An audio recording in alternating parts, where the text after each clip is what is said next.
Hola a todos, bienvenidos a un nuevo día de la lectura pública de la Biblia. Hoy vamos a comenzar con el Salmo 7 y continuar con la historia de José en Génesis capítulo 44. Cómo José se las ingenia para que su copa personal aparezca en el costal de su hermano menor. Luego deja ir a sus hermanos, pero los manda a detener por este supuesto delito. Y ante esta injusticia, Judá sale a hablar a favor de sus hermanos. En Mateo capítulo 27 nos encontramos con el final de la historia de Judas. Cómo Jesús compadece un juicio ante Pilato, su crucifixión, su muerte y sepultura. El Salmo nos describe a un juez perfecto que defiende la causa de los inocentes. Judá sale a defender la inocencia de sus hermanos y Jesús decide aceptar, aún él siendo inocente, nuestros pecados, nuestros delitos como propios y sufrir esa condena a muerte. Una historia de amor, de perdón, de redención que atraviesa la historia, que es nuestra historia y que también puede ser la historia de los que nos rodean. De esta manera, comenzamos con la lectura pública de la Biblia de hoy. El libro de Salmos, capítulo 7. A ti acudo en busca de protección, oh Señor mi Dios. Sálvame de los que me persiguen. Rescátame. Si no lo haces, me atacarán como leones. Me despedazarán y no habrá quien que me rescate. Oh Señor Dios mío, si he hecho mal o soy culpable de injusticia, si he traicionado a un amigo o he saqueado a mi adversario sin razón, entonces que mis enemigos me capturen. Deja que me pisoteen y arrastren mi honor por el suelo. Levántate, oh Señor, con enojo. Hazle frente a la furia de mis enemigos. Despierta, Dios mío, y trae justicia. Reúne a las naciones delante de ti, gobiérnalas desde lo alto. El Señor juzga a las naciones. Declárame justo, oh Señor, porque soy inocente, oh Altísimo. Acaba con la maldad de los perversos y defiende al justo. Pues tú miras lo profundo de la mente y del corazón, oh Dios justo. Dios es mi escudo, quien salva a los de corazón recto y sincero. Dios es un juez honrado. Todos los días se enoja con los malvados. Si una persona no se arrepiente, Dios afilará su espada, tensará su arco y le pondrá la cuerda, preparará sus armas mortales y disparará sus flechas encendidas. Los malvados conciben el mal, están preñados de dificultades y dan a luz mentiras. Cavan una fosa profunda para atrapar a otros, luego caen en su propia trampa. Los problemas que provocan a otros se vuelven en su contra. La violencia que maquinan les cae sobre su propia cabeza. Daré gracias al Señor porque Él es justo. Cantaré alabanzas al nombre del Señor Altísimo.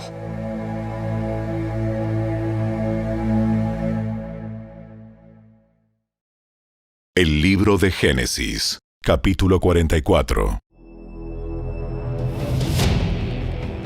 Cuando los hermanos estuvieron listos para marcharse, José dio las siguientes instrucciones al administrador del palacio. Llena sus costales con todo el grano que puedan llevar y pon el dinero de cada uno nuevamente en su costal. Luego, pon mi copa personal de plata en la abertura del costal del menor de los hermanos, junto con el dinero de su grano. Y el administrador hizo tal como José le indicó. Los hermanos se levantaron al amanecer y emprendieron el viaje con sus burros cargados. Cuando habían recorrido solo una corta distancia y apenas habían llegado a las afueras de la ciudad, José le dijo al administrador del palacio: Sal tras ellos y deténlos, y cuando los alcances, pregúntales: ¿por qué han pagado mi bondad con semejante malicia? ¿Por qué han robado la copa de plata de mi amo, la que usa para predecir el futuro? ¿Qué maldad tan grande han cometido? Cuando el administrador del palacio alcanzó a los hombres, les habló tal como José le había indicado. Respondieron los hermanos: ¿De qué habla usted? ¿De qué habla usted? Nosotros somos sus siervos y nunca haríamos semejante cosa. ¿Acaso no devolvimos el dinero que encontramos en nuestros costales? Lo trajimos de vuelta desde la tierra de Canaán. ¿Por qué robaríamos oro o plata de la casa de su amo? Si usted encuentra la copa en poder de uno de nosotros, que muera el hombre que la tenga. Y el resto de nosotros, mi señor, seremos sus esclavos. Eso es justo. Pero solo el hombre que haya robado la copa será mi esclavo. Los demás quedarán libres. Ellos bajaron rápidamente sus costales de los lomos de sus burros y los abrieron. El administrador del palacio revisó los costales de cada uno de los hermanos, desde el mayor hasta el menor, y encontró la copa en el costal de Benjamín. Al ver eso, los hermanos se rasgaron la ropa en señal de desesperación. Luego volvieron a cargar sus burros y regresaron a la ciudad. José todavía estaba en su palacio cuando Judá y sus hermanos llegaron. Entonces se postraron en el suelo delante de él. ¿Qué han hecho ustedes? ¿No saben que un hombre como yo puede predecir el futuro? Respondió Judá: Oh, mi señor, ¿qué podemos responderle? ¿Cómo podemos explicar esto? ¿Cómo podemos probar nuestra inocencia? Dios nos está castigando por nuestros pecados. Mi señor, todos hemos regresado para ser sus esclavos. Todos nosotros. Y no solo nuestro hermano que tenía la copa en su costal. No, yo jamás haría algo así. Solo el hombre que robó la copa será mi esclavo. Los demás pueden volver en paz a la casa de su padre. Entonces Judá dio un paso adelante y dijo: Por favor, mi señor, permita que su siervo le hable tan solo unas palabras. Le ruego que no se enoje conmigo. A pesar de ser usted tan poderoso como el faraón mismo. Mi señor, anteriormente nos preguntó a nosotros, sus siervos: ¿tienen un padre o un hermano? Y nosotros respondimos: sí, mi señor, tenemos un padre que ya es anciano, y su hijo menor le nació en la vejez. Su hermano de padre y madre murió, y él es el único hijo que queda de su madre, y su padre lo ama mucho. Usted nos dijo: tráiganlo aquí para que lo vea con mis propios ojos. Pero nosotros le dijimos a usted: mi señor, el muchacho no puede dejar a su padre, porque su padre moriría. Pero usted nos dijo: a menos que su hermano menor venga con ustedes, nunca más volverán a ver mi rostro. Entonces regresamos a la casa de su siervo, nuestro padre, y le dijimos lo que usted nos había dicho. Tiempo después, cuando él nos dijo que regresáramos a comprar más alimento, le respondimos: no podemos ir a menos que permitas que nuestro hermano menor nos acompañe. Nunca llegaremos a ver el rostro del hombre a menos que nuestro hermano menor esté con nosotros. Entonces mi padre nos dijo: como ya saben, mi esposa tuvo 2 hijos, y uno de ellos se fue y nunca más regresó. Sin duda, fue despedazado por algún animal salvaje y no he vuelto a verlo. Si ahora alejan de mí a su hermano y él sufre algún daño, ustedes mandarán a la tumba a este hombre entristecido y canoso. Y ahora, mi señor, no puedo regresar a la casa de mi padre sin el muchacho. La vida de nuestro padre está ligada a la vida del muchacho. Si nuestro padre ve que el muchacho no está con nosotros, morirá. Nosotros, sus siervos, Ciertamente seremos responsables de haber enviado a la tumba a ese hombre entristecido y canoso. Mi señor, yo le garanticé a mi padre que me haría cargo del muchacho. Le dije que si no lo llevaba de regreso, yo cargaría con la culpa para siempre. Por favor, mi señor, permita que yo me quede aquí como esclavo en lugar del muchacho y deje que el muchacho regrese con sus hermanos. Pues, ¿cómo podré regresar y ver a mi padre si el muchacho no está conmigo? No podría soportar ver la angustia que le provocaría a mi padre.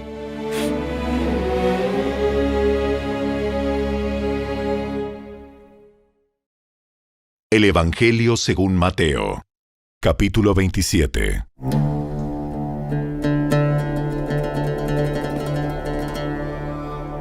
Muy temprano por la mañana, los principales sacerdotes y los ancianos del pueblo se juntaron nuevamente para tramar de qué manera ejecutar a Jesús. Luego lo ataron, se lo llevaron y lo entregaron a Pilato, el gobernador romano. Cuando Judas, quien lo había traicionado, se dio cuenta de que habían condenado a muerte a Jesús, se llenó de remordimiento. Así que devolvió las 30 piezas de plata a los principales sacerdotes y a los ancianos. He pecado porque traicioné a un hombre inocente. ¿Qué nos importa? Ese es tu problema. Entonces Judas tiró las monedas de plata en el templo, salió y se ahorcó.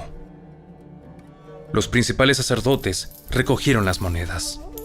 No sería correcto poner este dinero en el tesoro del templo, ya que se usó para pagar un asesinato. Luego de discutir unos instantes, finalmente decidieron comprar el campo del alfarero y convertirlo en un cementerio para extranjeros. Por eso, todavía se llama el campo de sangre. Así se cumplió la profecía de Jeremías que dice: Tomaron las 30 piezas de plata, el precio que el pueblo de Israel le puso a él, y compraron el campo del alfarero, como indicó el Señor. Jesús se encontraba frente a Pilato, el gobernador romano.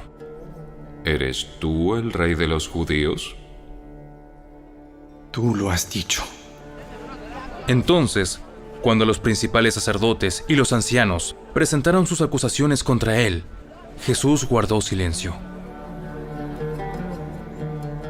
¿No oyes todas las acusaciones que presentan en tu contra?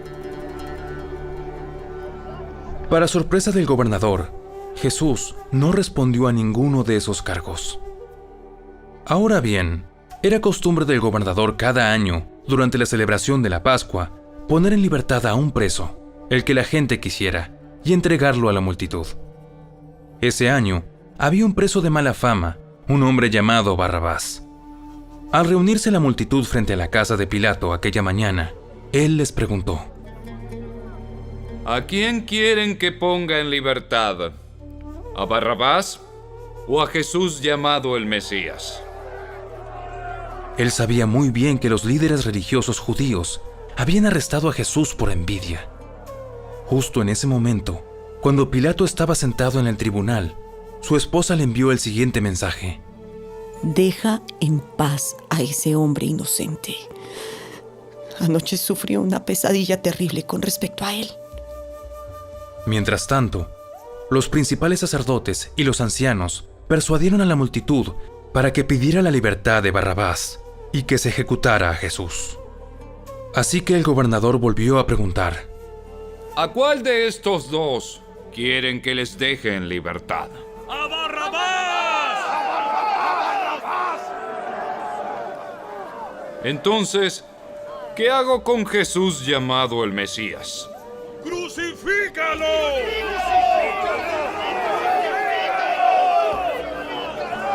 ¿Por qué? ¿Qué crimen ha cometido? Pero la turba rugió aún más fuerte. ¡Crucifícalo!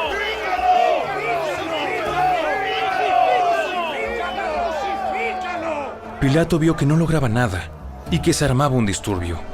Así que mandó a buscar un recipiente con agua y se lavó las manos delante de la multitud a la vez que decía: Soy inocente de la sangre de este hombre. La responsabilidad es de ustedes. Y la gente respondió a gritos: ¡Nos haremos responsables de su muerte! ¡Nosotros y nuestros hijos! ¡Nosotros y nuestros hijos! ¡Nos haremos responsables de su muerte! Así fue que Pilato dejó a Barrabás en libertad. Mandó a azotar a Jesús con un látigo que tenía puntas de plomo y después lo entregó a los soldados romanos para que lo crucificaran. Algunos de los soldados del gobernador llevaron a Jesús al cuartel y llamaron a todo el regimiento. Le quitaron la ropa y le pusieron un manto escarlata. Armaron una corona con ramas de espinos y se la pusieron en la cabeza y le colocaron una caña de junco en la mano derecha, como si fuera un cetro. Luego se arrodillaron burlonamente delante de él, mientras se mofaban. ¡Viva el rey de los judíos! ¡Viva el rey de los judíos! Lo escupieron, le quitaron la caña de junco y lo golpearon en la cabeza con ella. Cuando al fin se cansaron de hacerle burla, le quitaron el manto y volvieron a ponerle su propia ropa. Luego lo llevaron para crucificarlo. En el camino, se encontraron con un hombre llamado Simón, quien era de Cirene, y los soldados lo obligaron a llevar la cruz de Jesús. Salieron a un lugar llamado Gólgota, que significa lugar de la calavera. Los soldados le dieron a Jesús vino mezclado con hiel amarga, pero cuando la probó, se negó a beberla.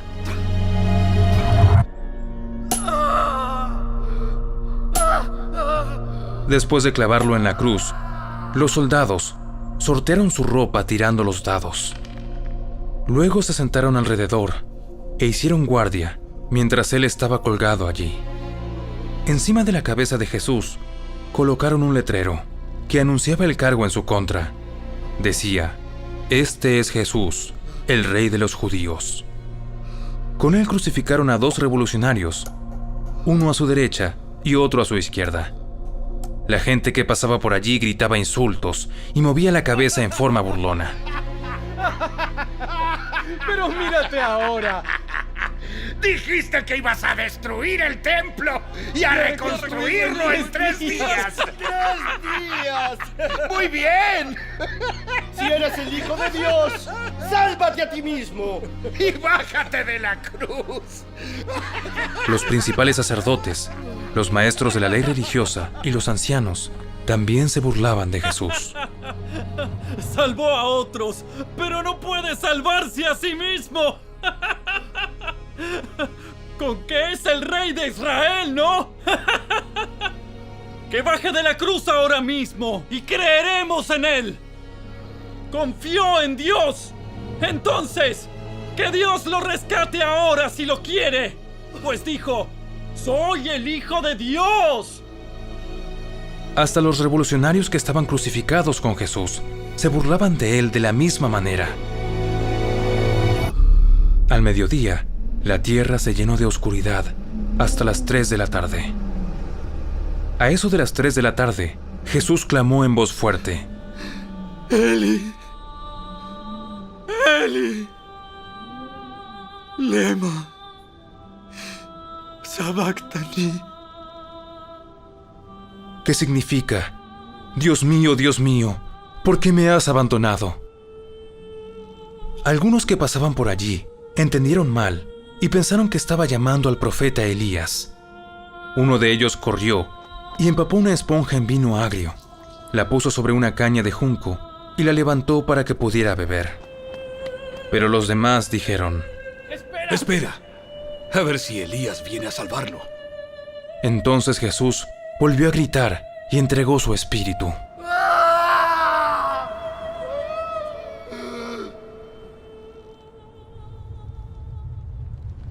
En ese momento, la cortina del santuario del templo se rasgó en 2 de arriba a abajo. La tierra tembló, las rocas se partieron en 2 y las tumbas se abrieron. Los cuerpos de muchos hombres y mujeres justos que habían muerto resucitaron. Salieron del cementerio luego de la resurrección de Jesús. Entraron en la santa ciudad de Jerusalén y se aparecieron a mucha gente. El oficial romano y los otros soldados que estaban en la crucifixión quedaron aterrorizados por el terremoto y por todo lo que había sucedido. Dijeron: este hombre era verdaderamente el Hijo de Dios. Muchas mujeres que habían llegado desde Galilea con Jesús para cuidar de él, miraban de lejos. Entre ellas estaban María Magdalena, María, la madre de Santiago y José, y la madre de Santiago y Juan, los hijos de Zebedeo. Al acercarse la noche, José, un hombre rico de Arimatea, que se había convertido en seguidor de Jesús, fue a ver a Pilato y le pidió el cuerpo de Jesús. Pilato emitió una orden para que se lo entregaran. José tomó el cuerpo y lo envolvió en un largo lienzo de lino limpio. Lo colocó en una tumba nueva, su propia tumba que había sido tallada en la roca. Luego hizo rodar una gran piedra para tapar la entrada y se fue. Tanto María Magdalena como la otra María estaban sentadas frente a la tumba y observaban. Al día siguiente, que era el día de descanso, los principales sacerdotes y los fariseos fueron a ver a Pilato. Le dijeron: Señor, recordamos lo que dijo una vez ese mentiroso cuando todavía estaba con vida. Luego de 3 días resucitaré de los muertos. Por lo tanto, le pedimos que selle la tumba hasta el 3er día. Eso impedirá que sus discípulos vayan y roben su cuerpo y luego le digan a todo el mundo que él resucitó de los muertos. Si eso sucede, estaremos peor que al principio. Pilato les respondió: tomen guardias y aseguren la tumba lo mejor que puedan. Entonces ellos sellaron la tumba y pusieron guardias para que la protegieran.